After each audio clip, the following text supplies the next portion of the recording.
Voltamos, TV Mojubá com Ogum Bomi, é assim que ela gosta de ser chamada, é assim que deve ser chamada, mais carinhosamente Leila, uma princesa aqui no palácio, e nós vamos falar um pouquinho com ela, porque hoje foi a grande festa em homenagem ao Ogum, uma super feijoada deliciosa, e ela vai falar um pouquinho, ela está um caco.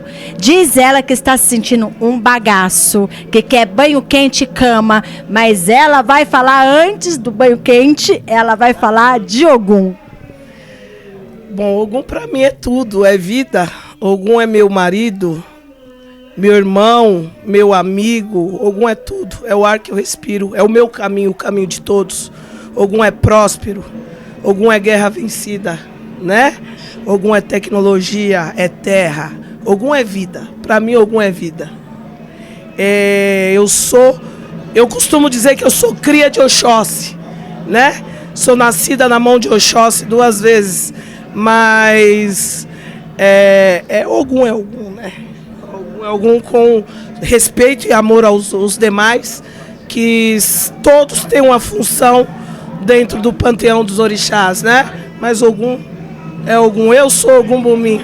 O que você precisar, pede que Ogum te dá. Axé. Axé. E que Ogum, eu tive o privilégio de ver e sentir a energia desse Ogum. É um Ogum abençoado, maravilhoso e que traz muito axé realmente. Eu estou aqui para pedir a sua bênção e meus respeitos a você, a senhora, que a senhora tenha vida e saúde para continuar anos e anos trazendo essa energia abençoada na terra. Axé, que as suas palavras sejam sempre melhor, maior e que você tenha muito sucesso na TV Mojubá, que venha junto assim com muita prosperidade, axó, tudo de bom.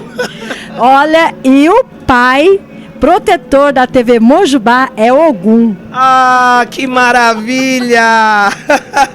Parabéns para vocês. Ah, vai estourar, já estourou. Já estourou, graças a Deus já é. Eu sei que vocês são oriundos do Rio de Janeiro, estão há pouco tempo aqui em São Paulo, mas eu acredito que o sucesso vai ser total, 100%. Vão ser abençoados, Ogum vai dar caminho, já deu. Palavras abençoadas, palavras de axé, meus respeitos, Mojubá. Voltamos, hein?